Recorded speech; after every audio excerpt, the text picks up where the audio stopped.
तो वेलकम है बेटा आप सब लोगों को क्लास में, जो लोग ऑनलाइन ज्वाइन कर रहे हैं उन सबका भी। तो पहले जैसे मैंने पिछली क्लास में आप लोगों को चैप्टर का वेटेज बताया था, तो मैं लेटेस्ट थोड़ा सा चेंज है वो मैं बता दूं, जो अभी आप लोगों के लिए 2026-27 वाले सेशन में आएगा। तो उसमें मैं थोड़ा सा वेरिएशन है, चाहे इसी तरीके से लिस्ट बना लेना। तो जो फर्स्ट यूनिट है उसके अंदर इलेक्ट्रोस्टैटिक्स, अब मैं पूरा कंबाइंडली लिख रही हूँ, और इलेक्ट्रिक करंट, ये आप लोगों की 16 मार्क्स की है। सेकंड उसने बना दिया है magnetism and moving charges, plus इसी के साथ उसने कर दिया बेटा ईएमआई एंड एसी। ये आप लोगों का उसने कर दिया 17 मार्क्स का, ये 16 इस बार जो पेपर बनेगा। और थर्ड आप लोगों के लिए ऑप्टिक्स प्लस इलेक्ट्रोमैग्नेटिक वेव्स, ऐसे ही मैंने कुछ बताया था बस मार्क्स में, ये 18 मार्क्स का है। और फोर्थ यूनिट आप लोगों की dual nature plus atoms and nuclei, ये टोटल 12 नंबर की। और लास्ट वाला वो सेम ही है सेमीकंडक्टर्स, ये टोटल हो जाएगा आपका 7। ये है लेटेस्ट और ये थ्योरी आप लोगों की 7।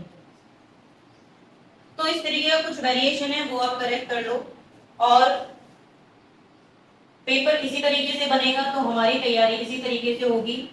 पढ़ेंगे हम चैप्टर वाइज ही,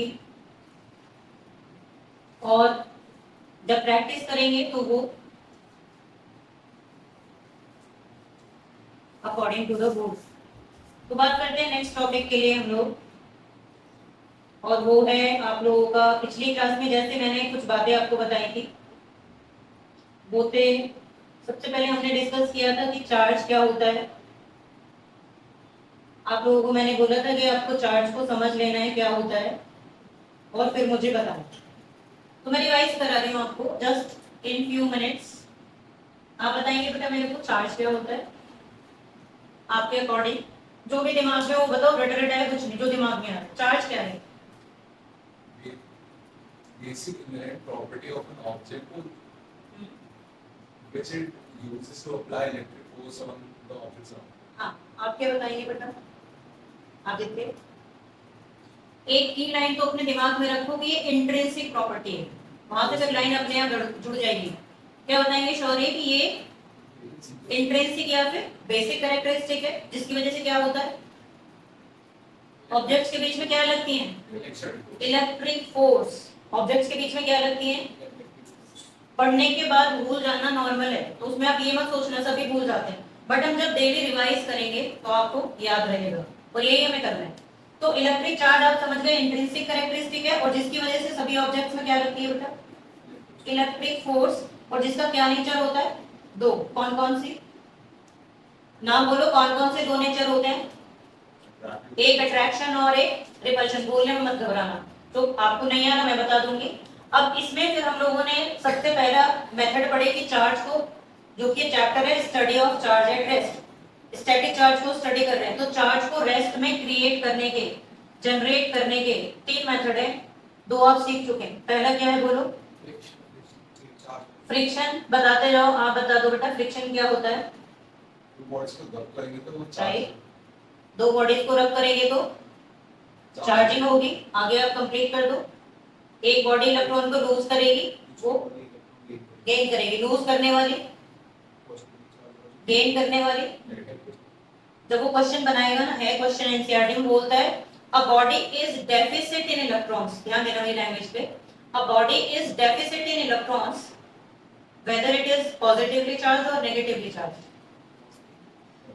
अगर बॉडी में डेफिसिट का मतलब इलेक्ट्रॉन की कमी है, तो इसका मतलब बॉडी कैसी हो गई?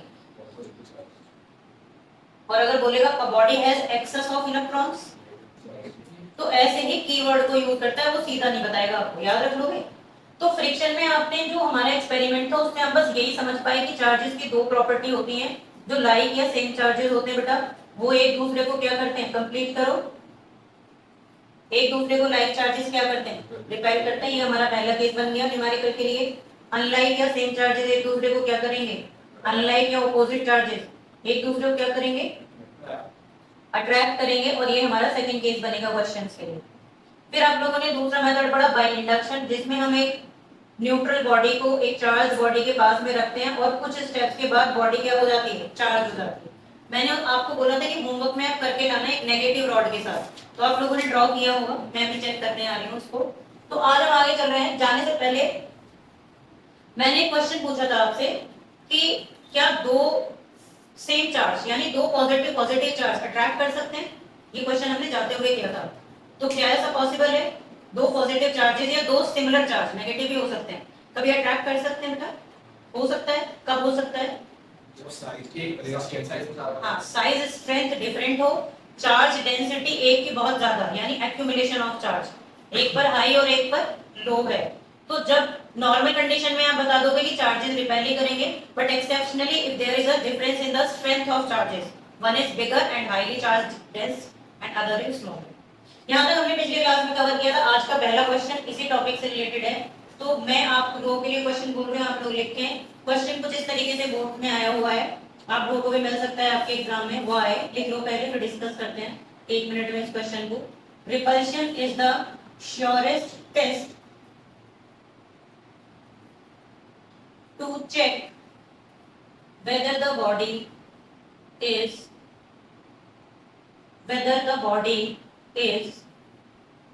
charged or not।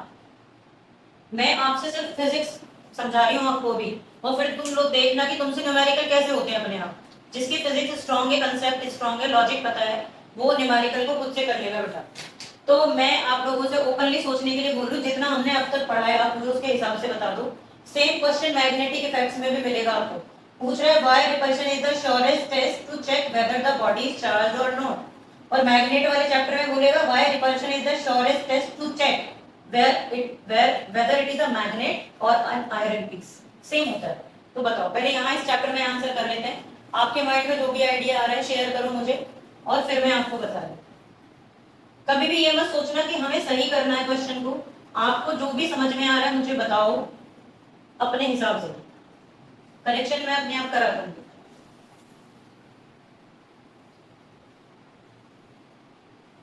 तो कोई मुझसे शेयर करना चाहेगा अपनी जो भी थॉट्स आपके दिमाग में आई हैं अभी तक? अब मैं बताती हूँ, तो सुनो। जब भी कोई क्वेश्चन न्यूमेरिकल, लॉजिकल, कंसेप्चुअल हमारे सामने फिजिक्स में आएगा, तो आपको अप्रोच बेसिक से करनी है, और क्वेश्चन का आंसर क्वेश्चन के अंदर ही होता है। ये मेरी बात याद रखना, क्वेश्चन का आंसर कहाँ पर है? क्वेश्चन के अंदर ही। कैसे? लैंग्वेज पे ध्यान दो। उसने पूछा why repulsion is the surest test to check whether the body is charged और नॉट। बेसिक पे चले जाओ। हमारे पास कितने चार्जेस हैं बताते जाओ। कितने चार्जेस हैं बेटा? दो। कौन कौन से? पॉजिटिव एंड, ठीक है बेटा।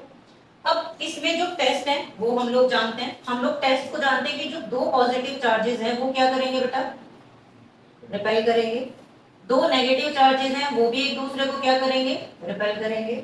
एक पॉजिटिव एक नेगेटिव है, वो एक दूसरे को क्या करेंगे? अट्रैक्ट। ये नॉलेज अभी तक हमारे पास है।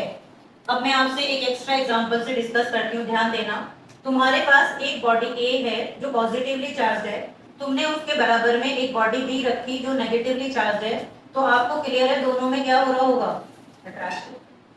अगर मैं बॉडी ए के पास एक सी बॉडी ले आऊं जो कि न्यूट्रल है, तो इसका रिजल्ट क्या होगा? अगर मैं बॉडी बी के पास एक डी बॉडी ले आऊं जो कि न्यूट्रल है, तो इनका रिजल्ट क्या होगा? ओपनली सोच रहे हैं हम। अब मुझे सोचकर बताओ, एक न्यूट्रल बॉडी एक चार्ज बॉडी, दोनों में क्या होगा? ये रॉड है मेरे पास पॉजिटिवली चार्ज, और ये एक ऐसे मेरे पास कैप है, मैं दोनों को पास में ला रही हूँ। आपके हिसाब से क्या होना चाहिए? इंडक्शन। Very good. अब ये इसका तुमने एग्जैक्ट आंसर बता दिया। जनरली स्टूडेंट को ये लगता है कि कुछ नहीं होगा।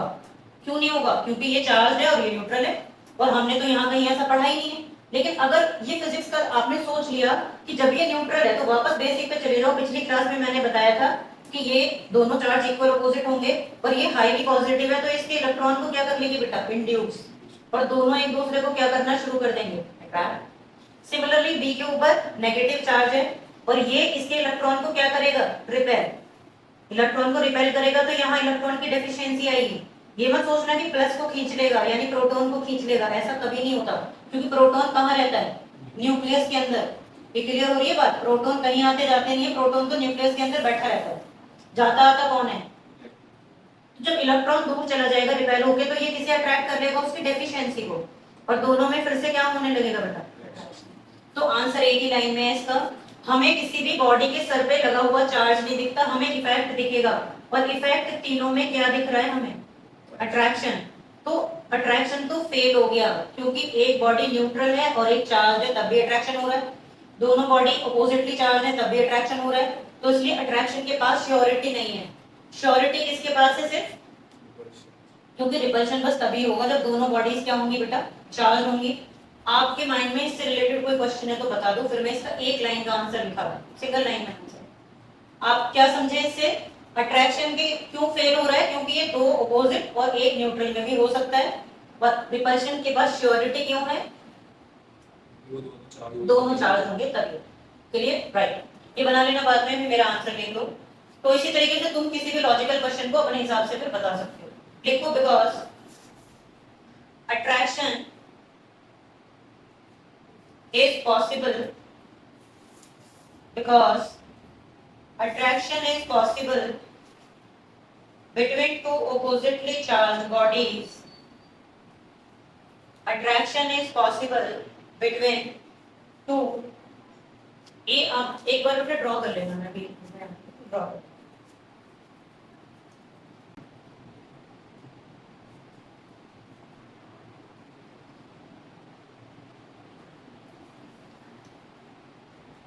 Between two bodies, attraction is possible between two bodies which are oppositely charged. Between two bodies which are oppositely charged and one charged and other neutral body. And one charged and other neutral body. But repulsion takes place only when both the bodies are charged. Repulsion takes place only when both the bodies are charged. Both the bodies are charged similarly. ये लिखना जरूर। But repulsion possible only when, देख लेना मैंने repulsion नहीं बोला है ना, but repulsion possible only when both the bodies are charged similarly. ये आप लोग ऑलरेडी ड्रॉ कर चुके हैं। अब एक और बोर्ड का क्वेश्चन देखो, जो पूछा गया ऐसे वो इन्हीं चीजों से क्वेश्चन बनाता रहता है। तो आप क्वेश्चन की फॉर्म में लिखो, व्हाट डज, और अपना दिमाग लगाना है इसमें, what does Q1 plus Q2 is equal to 0 signifies? आपकी पूरी नॉलेज टेस्ट होगी। What does Q1 plus Q2 is equal to 0 signifies? अब आप 1 मिनट सोचो बेटा, क्या होगा इसमें? क्या पॉसिबल आंसर हो सकते हैं इसके? अपना बताओ आप बोलो। आप बोल दो पहले, कोई बात नहीं है। दोनों चार्ज आउटलेट के चार्ज है और उनका अमाउंट चार्ज इक्वल है। वेरी गुड, आप बताओ, यही है ना? हमें एग्जैक्टली देखकर पता चल रहा है कि दोनों चार्जेस ऑपोजिट हैं और उनका टोटल मैग्नीट्यूड कैसा है? सेम। अब देखो ऑप्शन जो बनाएगा वो किस तरीके से, जैसे हमें पहले इसको मैथमेटिकली आपने दिमाग लगाया और बिल्कुल सही लगा दिया, एक चार्ज पॉजिटिव है और एक नेगेटिव, और एक का मैग्नीट्यूड और दूसरे का मैग्नीट्यूड कैसा होगा बेटा? इक्वल। तो चार्जेस ऑपोजिट नेचर में है, ये ऑप्शन बना सकता है, और दोनों का मैग्नीट्यूड कैसा है? इक्वल। लेकिन एक इससे और बनेगा, ये एक सिस्टम बन जाता है और उसको हम इलेक्ट्रिक डायपोल बोलते हैं। ये एक ऑप्शन दिया गया। अब जो ऑप्शन दिया गया था वो ये था कि it signifies, it forms an electric dipole. समझ रहे हो बात? तो इलेक्ट्रिक डायपोल अभी आने वाले चैप्टर में आप पढ़ोगे, इसी में आगे आ रहा है। इलेक्ट्रिक दो चार्ज जो इक्वल और ऑपोजिट होते हैं उससे मिलकर जो सिस्टम बनता है उसको ही क्या नाम दिया जाता है? Electric dipole. तो अभी आगे आ रहा है। तो ऑप्शन में अगर ये तुम ये सारी चीजें भी लिख दोगे एक्सप्लेन करने के तो भी फुल मार्क्स मिलेंगे, और एमसीक्यूज में तो फिर करेक्ट ऑप्शन। तो आप लिख लो, it represents two charges of opposite nature, equal magnitude, और लास्ट में लिख देना it forms an electric dipole. ये दोनों अब कवर हो गए। हम नेक्स्ट आगे कंटिन्यू कर रहे हैं। आप लोगों ने देखा, अभी मैंने दो प्रॉपर्टीज आप लोगों के साथ डिस्कस की हैं, और तीसरी प्रॉपर्टी है चार्जिंग ड्यू टू कंडक्शन। उस प्रॉपर्टी को समझने से पहले कुछ और चीजें हम पढ़ेंगे, वो लास्ट में पढ़ेंगे। और हम लोग नेक्स्ट पढ़ रहे हैं बेसिक प्रॉपर्टीज ऑफ चार्ज। अब एक दूसरा टॉपिक आप हेडिंग डाल दो, basic properties of charge.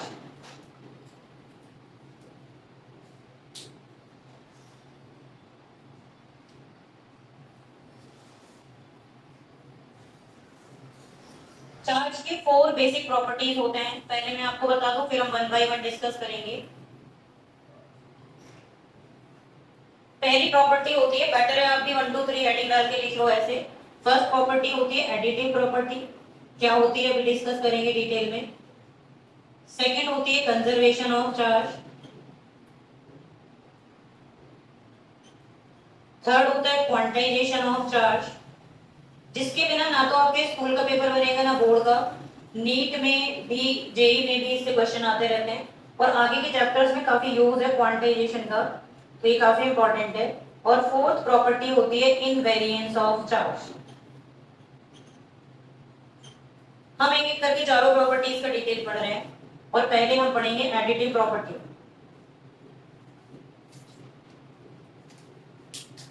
Additive property ध्यान से देखो, ये तुम्हें देखने से समझ आ जाएगी।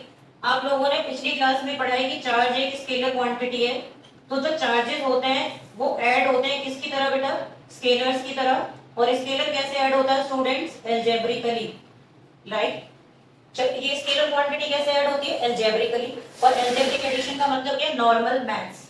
नॉर्मल मैथ्स कैसे, +1 -4 +2 -7 कितना हो गया, कितना हुआ ये, माइनस का 1। कुछ मुश्किल है इसी के अंदर, तो उसी तरीके से आप चार्जेस को ले सकते हो, +2q -7q +4q। क्या रिजल्ट आएगा हमारे पास, क्या रिजल्ट आएगा, -q। और अगर आप यूनिट लेके चल रहे हो, ये 2q है, तो यहाँ पर हम माइक्रो कूलम ले रहे हैं तो माइक्रो कूलम लिख देंगे, इसी तरीके से होता है। तो फर्स्ट प्रॉपर्टी यही कंप्लीट हो जाती है, लिख लो first property, charges are adds up like scalars algebraically। Example लिख लेना,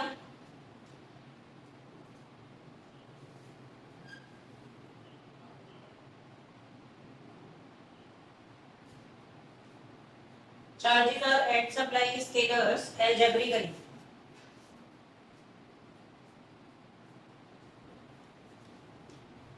एग्जांपल लिख दो दोनों, ये नंबर्स वाला और ये चार्जेस वाला। अगर मेरे को कहीं पर भी क्यू टोटल निकालना है तो ये सब होगा।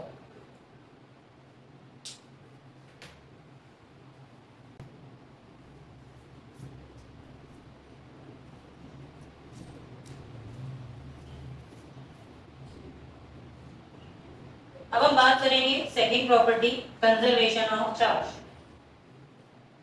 आप हेडिंग डाल देना, कंजर्वेशन ऑफ चार्ज। कंजर्वेशन आप लोगों के लिए नया नहीं है, आप लोगों ने 11th में मोमेंटम का कंजर्वेशन पढ़ा, एंगुलर मोमेंटम, लीनियर मोमेंटम। तो कंजर्वेशन का मतलब वही सेम है कि ना तो हम चार्ज को क्रिएट कर सकते हैं, ध्यान देना इस बात पर, और ना ही चार्ज को क्या कर सकते हैं बेटा, डिस्ट्रॉय कर सकते हैं। लेकिन चार्ज को एक बॉडी से दूसरी बॉडी पर क्या किया जा सकता है, ट्रांसफर। और वो ट्रांसफर कैसे होगा वही क्वांटाइजेशन डिटेल में बताएगा। लेकिन वापस ध्यान दो, चार्ज को ना तो क्रिएट किया जा सकता है ना डिस्ट्रॉय, इसको ट्रांसफर किया जा सकता है। लेकिन फिर भी इसमें एक्सेप्शनली बताया गया कि nature can create charge.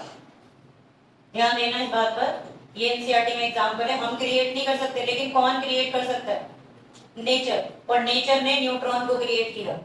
Nature ने किसे क्रिएट किया, न्यूट्रॉन को। और जिससे फिर कौन बना बेटा, प्रोटॉन और इलेक्ट्रॉन। प्रोटॉन पर चार्ज +1 और न्यूट्रॉन पर, इलेक्ट्रॉन पे -1। और यहाँ पे चार्ज कैसा हो गया बेटा, 0। ये नेचर का सबसे पहला एग्जांपल है जो प्रोटॉन और इलेक्ट्रॉन के लिए शो किया गया चार्ज की क्रिएशन का। लेकिन अभी ये इक्वेशन इनकम्प्लीट है। इसके बाद यहाँ पर एक और पार्टिकल आता है, ये आता है एंटी न्यूट्रिनो। ये तुम लोग आज इसका पहली बार नाम सुन रहे हो। एंटी न्यूट्रिनो न्यूक्लियस के अंदर मिलने वाला एक पार्टिकल है। एंटी न्यूट्रिनो न्यूक्लियस के अंदर मिलने वाला एक पार्टिकल है। ध्यान से सुनना मेरी बात। न्यूक्लियस के अंदर अब तक टोटल 56 पार्टिकल डिस्कवर हो चुके हैं, तुम उसमें से एक का भी नाम नहीं जानते। बेरियॉन्स है, लेप्टॉन्स है, हेड्रॉन्स है, पाइमेसॉन्स है, बहुत बड़ी सीरीज है।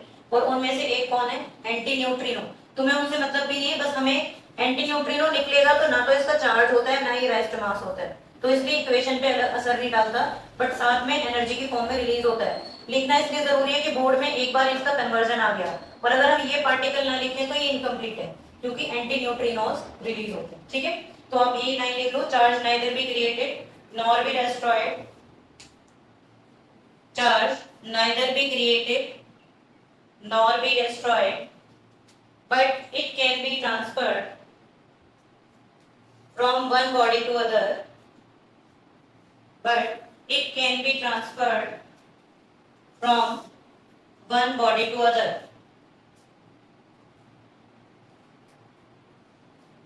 नेक्स्ट लाइन में लिखेंगे that is total charge of isolated system is conserved. ये लाइन की डेफिनेशन होगा इसकी।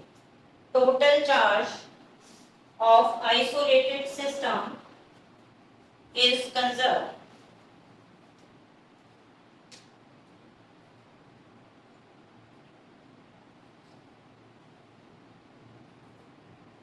अब एक्सेप्शनली लिखो, जो नेचर वाली बात है ये तो कंप्लीट, नेक्स्ट लाइन में लिखो but sometimes nature creates neutrons, but sometimes nature create neutrons which turn into proton and electron. ये एक लाइन है आपके सामने जिससे क्वेश्चन बन सकते हैं, क्योंकि एनसीईआरटी में ये एग्जांपल भी है और एंटी न्यूट्रिनो साथ में रिलीज होते हैं। पूरा इक्वेशन लिख लो, कहीं पर भी डाउट है तो बोल। नेचर कैन क्रिएट चार्ज के बाद अदर एग्जांपल्स हैं इसके अंदर, जैसे पहला एग्जांपल है इसके अंदर पेयर प्रोडक्शन। ये मैं आप लोगों को जो एग्जांपल बता रही हूँ बेटा, ये कंजर्वेशन ऑफ चार्ज के ही। अब जैसे एक नंबर में बोर्ड में क्वेश्चन पूछा गया व्हाट इज पेयर प्रोडक्शन। अब ये एनसीईआरटी के अंदर कहीं भी मेंशन नहीं है कि पेयर प्रोडक्शन क्या होता है, but it is an example of this conservation of charge. तो पेयर प्रोडक्शन नाम से पता चल रहा है, लेकिन ये कंजर्वेशन को कैसे शो कर रहा है वो ध्यान देना। इसके अंदर क्या होता है बेटा, जो गामा रेज होती हैं वो कंबाइन होती हैं। मैं सिर्फ एग्जांपल बता रही हूँ, फिर आप लिखना। दो गामा रेज कंबाइन होके एक इलेक्ट्रॉन और पॉजिट्रॉन, फिर से ध्यान दो, एक नया पार्टिकल आ गया। इलेक्ट्रॉन को आप जानते हैं, और इलेक्ट्रॉन का ही एंटी पार्टिकल होता है कौन? पॉजिट्रॉन। ये प्रोटॉन नहीं होता, प्रोटॉन का सिंबल क्या है? P, और ये किसका सिंबल है? पॉजिट्रॉन। फिर से एक नया पार्टिकल है जो न्यूक्लियस के अंदर होता है, तो गामा रेज पर जीरो चार्ज होता है, और इलेक्ट्रॉन और पॉजिट्रॉन मिलके भी क्या चीज क्रिएट करेंगे बेटा? Zero charge. तो ये एग्जांपल हो गया फिर से किसका? कंजर्वेशन ऑफ चार्ज का। समझ गए? दूसरा एग्जांपल में साथ साथ बता दो, इसमें होता है annihilation of matter. Annihilation of matter ये क्या है? एनिलेशन का ये फिजिक्स का टर्म है और इसका मतलब होता है डिस्ट्रक्शन। ध्यान दो, इसमें एक इलेक्ट्रॉन और एक पॉजिट्रॉन एक दूसरे के सामने आते हैं और एक दूसरे को क्या कर देते हैं? डिस्ट्रॉय कर देते हैं। एक इलेक्ट्रॉन और एक पॉजिट्रॉन एक दूसरे से कोलाइड करेंगे, चाहे आप उसको डायग्राम से समझाओ या फिर आप उसे डायग्राम के बिना लिखो। इसको हम ऐसे शो करेंगे कि एक इलेक्ट्रॉन कोलाइड कर रहा है, ये इलास्टिक कोलिजन है किसके साथ बेटा? एक पॉजिट्रॉन के। ये उल्टा प्रोसेस है जो आपने ऊपर पढ़ा। और जब इनमें कोलिजन होता है तो कुछ एनर्जी रिलीज होती है, और वो एनर्जी किसके फॉर्म में रिलीज होगी? Gamma rays. वो एनर्जी किसकी फॉर्म में रिलीज होगी? Gamma rays. अब आपको दो एग्जांपल मिल गए और जो कि किससे रिलेटेड है? Conservation of charge. तो इसका उल्टा हो जाएगा -E + E, और साथ में क्या मिलेगा आपको? क्लियर हो गए दोनों एग्जांपल? अगर एक नंबर में पेयर प्रोडक्शन पूछेगा तो इतना लिखना है बस, और annihilation of matter, these are 2 example. तो पहले एग्जांपल में हम लिखते हैं pair production.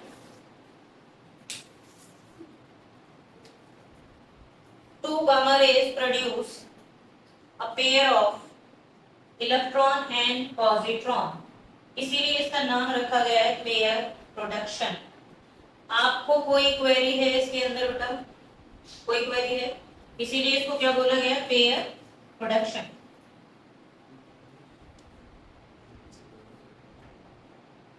gamma rays produce a pair of an electron and positron. पहला वाला एग्जांपल अभी लिख लो आप, और ये दोनों तरफ ऐसे आप जीरो भी शो करेंगे बेटा कंजर्वेशन का, और फिर हम एनिलेशन ऑफ मैटर करेंगे.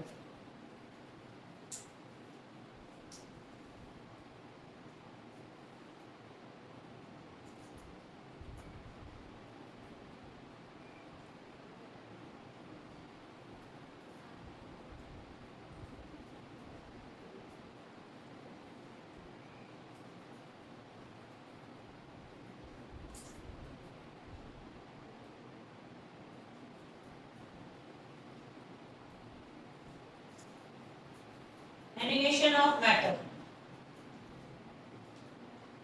Annihilation of matter. इसके अंदर मैंने ऑलरेडी आपको बता दिया, तो हम उसे लैंग्वेज में लिखेंगे. In this, an electron destroy a positron during collision. In this, an electron destroy a positron by releasing gamma rays. By releasing gamma rays. आप लोग देख सकते हो, यही डायग्राम आप ड्रॉ कर लेना, क्योंकि इससे आपको याद रखने में आसानी होगी.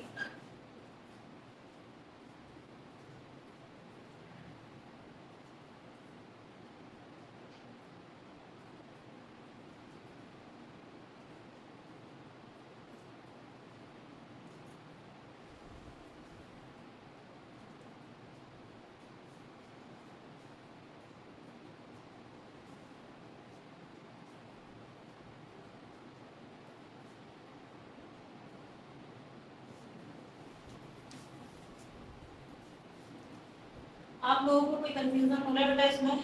दोनों एग्जांपल्स को लेके कोई कंफ्यूजन आपके दिमाग में?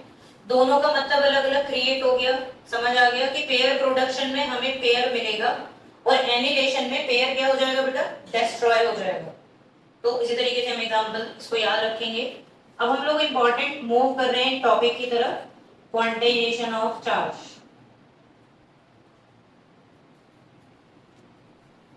क्या लिखेंगे हम लोग इसमें? Quantization of charge.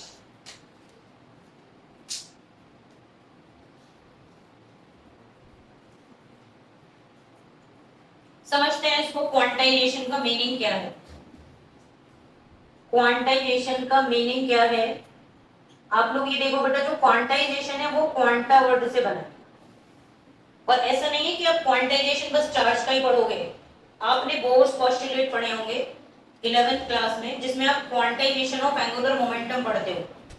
आपको कुछ हल्का सा याद आ रहा है कि आपने क्वांटाइजेशन पहले वर्ड सुना है? 12th में फिर से आ रहा है ये एटम्स एंड न्यूक्लियाई में, बट फिलहाल हम पढ़ेंगे क्वांटाइजेशन ऑफ चार्ज. तो बेसिकली आप ध्यान दो क्वांटा वर्ड पे, इसका मतलब क्या? क्वांटा वर्ड जो बना हुआ है वो आपको बताइए एक फोटोन की एनर्जी, या जो एक फोटोन होता है जो एनर्जी कैरी कर रहा है, सन से आने वाली जो रेज होती हैं उनके पार्टिकल्स को क्या बोलते हैं? फोटोन. और फोटोन को ही क्या बोला जाता है? क्वांटा. और इसमें ये बताया जाता है कि जो एनर्जी होती है वो फोटॉन्स की फॉर्म में ट्रैवल करती है. और यहाँ उससे मतलब क्या है? यहाँ कौन मूव करेगा? चार्ज. यहाँ कौन ट्रांसफर होगा? चार्ज. तो इसमें ये बताया गया है कि जब चार्ज एक बॉडी से दूसरी बॉडी पर ट्रांसफर होते हैं इलेक्ट्रॉन, तो वो हमेशा होल नंबर में होता है. ये समझने के लिए, या क्या होता है बेटा? Integral multiple. ध्यान देना इस बात पर. इंटीग्रल मल्टीपल ऑफ ई, यानी वो किसके फॉर्म में ट्रांसफर होंगे? सिर्फ ई के फॉर्म में. 10 इलेक्ट्रॉन चले जाएंगे, 20 चले जाएंगे, 2 चले जाएंगे, लेकिन 2.75 इलेक्ट्रॉन नहीं जा सकते. समझ में आ रहा है? कितने इलेक्ट्रॉन नहीं जा सकते? 2.75. यानी इलेक्ट्रॉन ना तो फ्रैक्शन में जाएगा ना डेसिमल में, सिर्फ किसकी फॉर्म में जाएगा? ई के. 10e, 2e, 10,000 e. बोलो, ये बात क्लियर हो रही है? इलेक्ट्रॉन किसकी फॉर्म में ट्रांसफर होगा? होल नंबर की. तो क्वांटाइजेशन यही बोलता है कि जब एक बॉडी से इलेक्ट्रॉन दूसरी बॉडी पे जाएंगे, यानी जो चार्ज ट्रांसफर होगा वो किसकी फॉर्म में होगा? Q is equal to Ne. एक इंपॉर्टेंट फॉर्मूला, क्या बोला मैंने इसको? Q is equal to Ne. ये जो N है ये पॉजिटिव भी हो सकता है और नेगेटिव भी हो सकता है. तो हमने क्या लिखा क्वांटाइजेशन के लिए, ध्यान दो इधर, Q इज इक्वल टू क्या होता है Ne, और N की वैल्यू पॉजिटिव और नेगेटिव इंटीजर हो सकती है, पॉजिटिव और नेगेटिव इंटीजर, यानी n की वैल्यू +-1 +-2 +-3। जो प्लस है सुनते जाओ, वो हम किसके लिए लेंगे बेटा, प्रोटॉन के चार्ज के लिए। किसके लिए लोगे, प्रोटॉन। और माइनस किसके लिए शो किया जाएगा, इलेक्ट्रॉन का चार्ज। और मैग्नीट्यूड दोनों का कैसा होगा, इक्वल, क्योंकि एक एटम में जितने प्रोटॉन होते हैं उतने ही क्या होते हैं, इलेक्ट्रॉन। और जो E की वैल्यू है ये क्या होती है, यहाँ पे इलेक्ट्रॉन का चार्ज क्या होता है बेटा, 1.6 × 10⁻19 कूलम। कुछ अभी समझ में आया आपको, बेसिक क्या समझ में आया हमें। नंबर 1, क्वांटाइजेशन ऑफ चार्ज का मतलब है जब एक बॉडी से दूसरी बॉडी पर इलेक्ट्रॉन ट्रांसफर होंगे तो वो किसके मल्टीपल में होंगे, E के मल्टीपल में, या वो क्या होते हैं हमेशा, होल नंबर। बोलो श्योर है, ये बात समझ आ रही है बेटा। और उसका फॉर्मूला क्या होगा क्वांटाइजेशन के लिए, Q is equal to N। अभी जो क्वेश्चंस में अप्लाई करेंगे तो आपको समझ आएगा। तो पहले आप इसका स्टेटमेंट लिख लो, quantization of charge means electric charge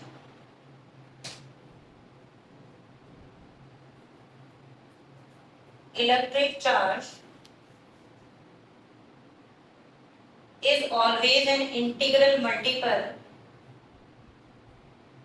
Electric charge is always an integral multiple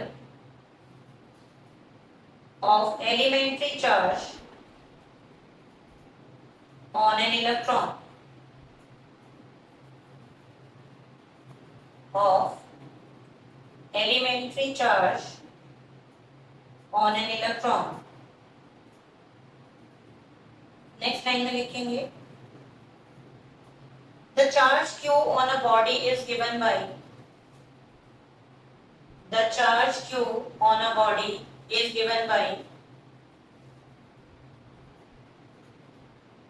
ये वाला फॉर्मूला आप लिख दो students, Q is equal to Ne, ये पूरा इंफॉर्मेशन लिख देना, N पॉजिटिव और नेगेटिव इंटीजर है यहाँ पे।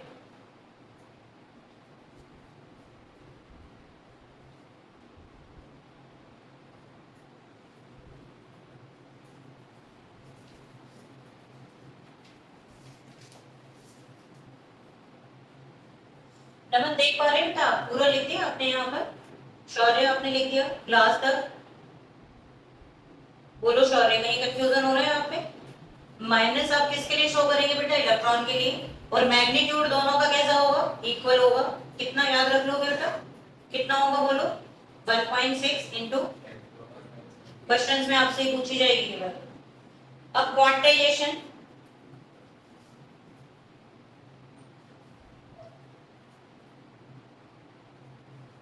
यहाँ तक आपने लिख लिया तो नोट करके ये पॉइंट और लिख लो, नोट करके, that is charge is always transferred in a whole number। ये आपकी नॉलेज के लिए है, मतलब डेसिमल में ट्रांसफर नहीं होगा, charge is always transferred, charge को चार्ज की जगह बेटर है वर्ड लिखो इलेक्ट्रॉन्स, इलेक्ट्रॉन्स की फॉर्म में ही होगा, उसको ब्रैकेट में इलेक्ट्रॉन्स भी लिख लो, और always transferred in a whole number. अब मैं यहाँ आपको एक क्वेश्चन बता दूं जो एनसीईआरटी में दिया हुआ है, और उसमें किस तरीके से स्टूडेंट कंफ्यूज होता है। आपको एक पर्टिकुलर अमाउंट ऑफ चार्ज दी जाएगी, जैसे मैं दे रही हूँ आपको, एक ही क्वेश्चन को दो तरीके से पूछा जा सकता है। कैन, लिख लो मेरे साथ साथ, कैन अ चार्ज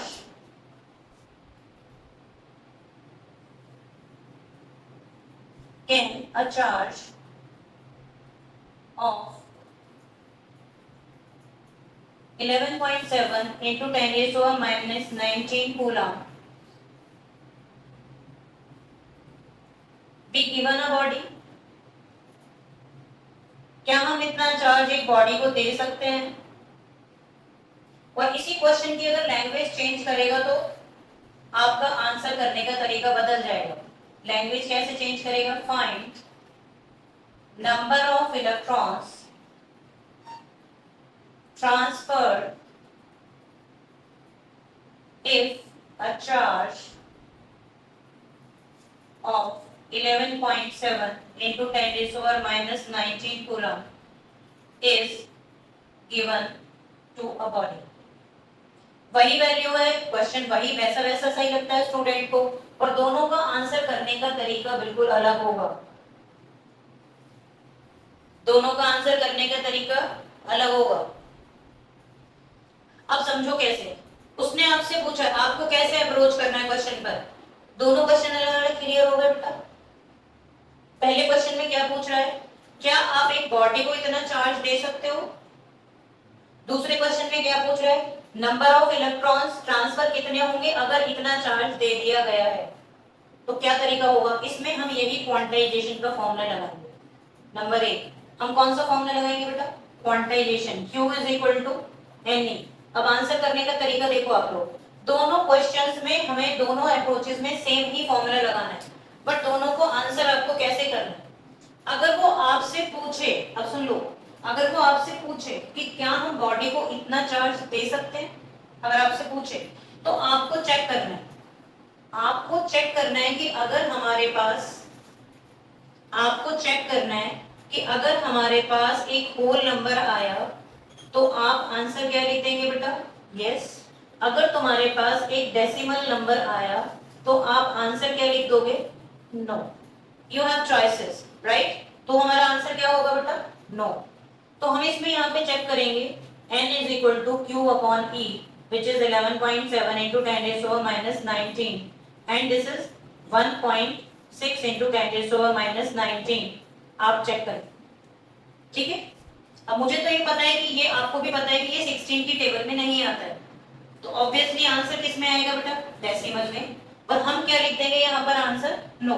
और रीजन क्या देंगे उस चीज का कि चार्ज किसकी फॉर्म में ट्रांसफर होता है, whole number, integral multiple. Whole number बोल दो या फिर क्या बोल दो, इंटीग्रल।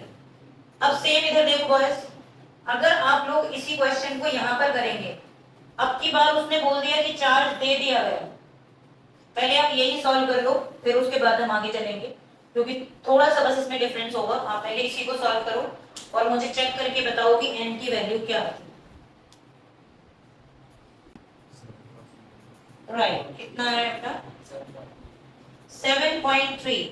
और आप देख सकते हो कि पावर तो कट हो रही है, तो पावर कट हो रही है तो आप लिख देंगे दिस इज, यहाँ लिख देंगे since it's not whole number, whole number बोल दो या मल्टीपल ऑफ ई बोल दो, देयरफॉर कांट बी गिवन। मैं ब्रीफ में लिख रही हूँ, आप पूरा सेंटेंस बना सकते हो बेटा, ये चार्ज हम नहीं दे सकते। अब इधर आओ, यहां उसने आपको चॉइस दी है, आप दे सकते हैं कि नहीं दे सकते।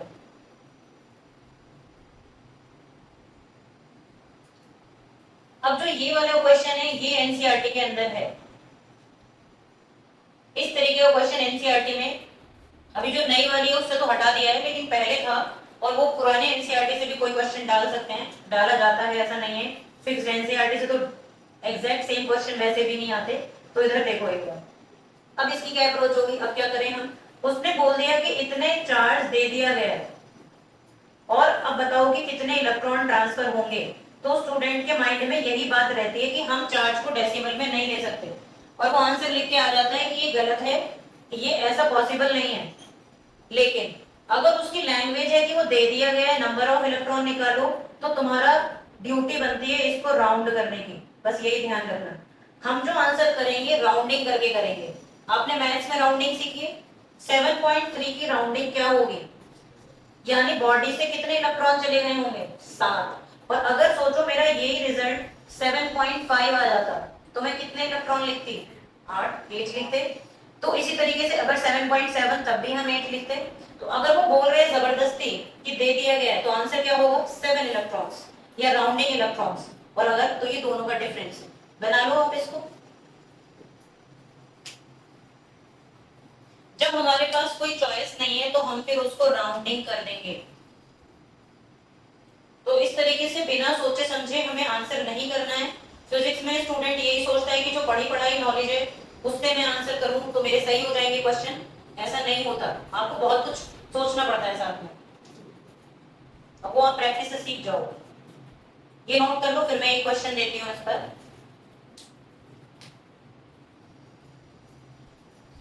एक तो मैं आपको ये चीज शेयर कर दूं बेटा, एमसीक्यूज में ये पूछा जाता है कि क्वांटाइजेशन का आइडिया किसका था, किस साइंटिस्ट का, और क्वांटाइजेशन को लैब में किसने वेरीफाई किया, ये दो चीजें। आपको कोई आइडिया है इस बारे में क्वांटाइजेशन का किसका आइडिया था? तो ये जो आइडिया दिया हमें फेराडे ने दिया। आइडिया किसने दिया बेटा, याद रख लेना, नोट करके लिख लेंगे ये। और क्वांटाइजेशन को जो लैब में प्रूव कर पाया वो बहुत ही इंपॉर्टेंट नेम है, इस पर क्वेश्चन बनते हैं, और ये है Millikan. Millikan's oil drop experiment laboratory में इसका प्रूफ है। तो नोट में करके लिखना, नोट में हम क्वेश्चंस की फॉर्म लिखते हैं, नोट में लिखो। Faraday has suggested the idea of quantization. Faraday has suggested the idea of quantization, but it is demonstrated in laboratory by Millikan. सिर्फ Millikan लिखना भी यार। It is demonstrated in laboratory by Millikan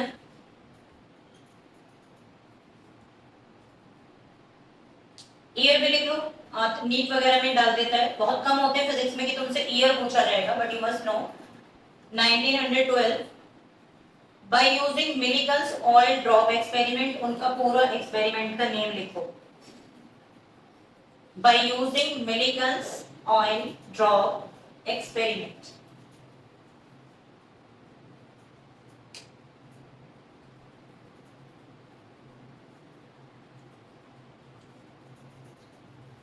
तो ये छोटी सी बात याद रख लेंगे बेटा कि अगर चार्ज दे दिया, देने के लिए पूछे तो हम होल नंबर सर्च करेंगे, और अगर दे दिया होगा नंबर ऑफ इलेक्ट्रॉन पूछे तो हम क्या कर देंगे बेटा, राउंडिंग कर देंगे। आगे चलते हैं, एक और छोटा सा क्वेश्चन इसी पर बेस्ड। अब ये जो एक्सपेरिमेंट है मिलिकन्स ऑयल ड्रॉप एक्सपेरिमेंट, इस पे बहुत अच्छे अच्छे क्वेश्चन बनते हैं 3 नंबर के, वो हम डिस्कस करेंगे आगे अभी, लेकिन अभी हम इसी का एक और क्वेश्चन कर रहे हैं, देखो, क्योंकि उसमें थोड़ा फील्ड वगैरह का डिस्कशन आएगा, इलेक्ट्रिक फील्ड का, मिलिकन के एक्सपेरिमेंट में।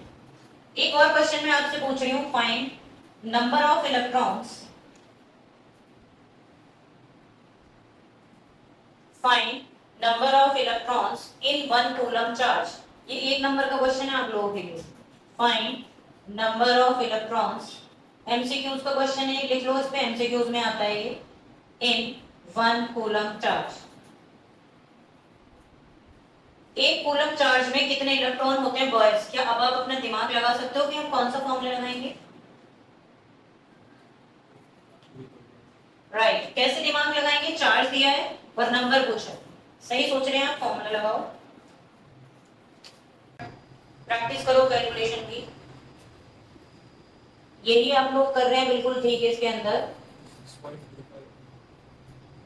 कितना आंसर आया आदित्य? 10 माइनस प्लस 11, देखो यहाँ पर आपने कितना बताया मेरे को, प्लस में कितनी पावर आ रही है आपकी? 18। बाकी लोग बताएं जिन लोगों ने सॉल्व किया है। जिनको नहीं समझ आ रहा आप क्या करेंगे बेटा, चार्ज को क्या ले लेंगे, शौर्य 1 कूलम, और इलेक्ट्रॉन की वैल्यू 1.6 × 10⁻⁻90। मैथ्स वैसे आपको अपने बिहाफ पे सॉल्व करना होता है, कितना क्विकली और कितना करेक्टली। फिर भी मैं आपको बता दूं, डेसिमल हटा के ऊपर ले लो, पावर 19 हो जाएगी, एक और ले लो, ऐसे किया होगा देखिए आपने, 100 को डिवाइड करेंगे, बिल्कुल करेक्ट आ गया। और आपको यूनिट जरूर मेंशन करनी है बेटा, ये आपके पास नंबर ऑफ इलेक्ट्रॉन्स। तो आपका ऑप्शन क्या आएगा बेटा, 6.25 × 10⁻18। लेकिन जब स्टूडेंट थोड़ा रटने की तरफ चला जाता है तो वो ध्यान नहीं देता। अब क्वेश्चन क्या देगा वो, find number of electron in 1 microcoulomb charge. इधर देखो शौर्य, क्वेश्चन सेम है लेकिन उसने 1 कूलम की जगह क्या दे दिया बेटा आपको, 1 माइक्रोकूलम। तो क्या रटा रटाया ऑप्शन टिक कर दोगे? आपको 1 कूलम की जगह इस बार क्या रखना पड़ेगा, माइक्रोकूलम। और जिसके जो थोड़ा सा भी क्विकली सोचेगा वो यहाँ पे किससे मल्टीप्लाई कर देगा, 10⁻⁻6 से, और आपको विद इन सेकेंड्स आंसर है। तो ये तरीका होता है, आप नोट कर लें जिसने नहीं किया। मैं 1-2 क्वेश्चन और दे रही हूँ क्योंकि अब ज्यादा टाइम हमारे पास नहीं है इस क्लास में। क्वांटाइजेशन का मैं आपको जनरल आइडिया दे दूं,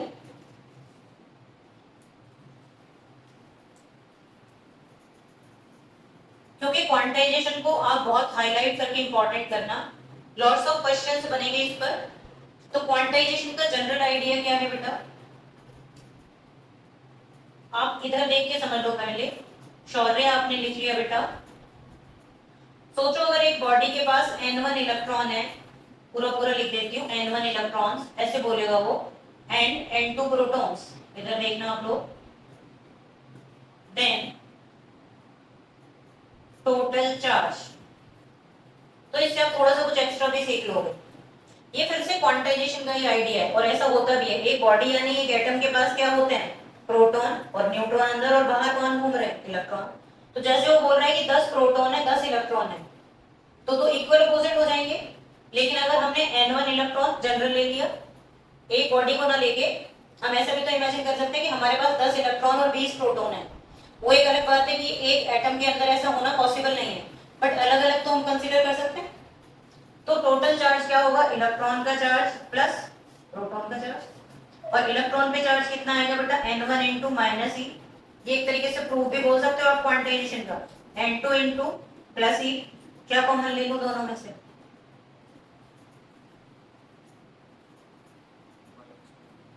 इन दोनों में से क्या कॉमन आ रहा है, हाँ जी ध्यान से देखो क्या कॉमन आ रहा है। तो क्या बचा यहाँ पे, यहाँ पर क्या बचा बेटा, तो आप जनरली से करो तो n2 minus n1 is equal to क्या होगा, e।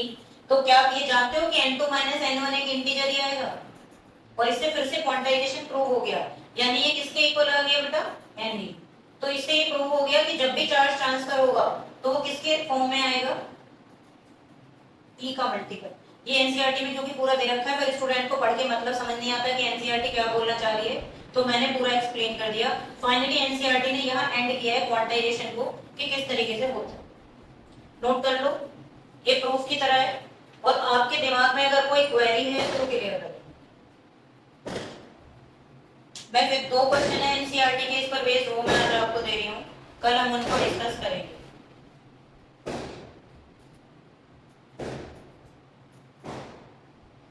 और मैं आपसे फिर से बोलूंगी कि जल्दी ना करें समझने की, आप आराम से घर जाके फिर से रीड करो।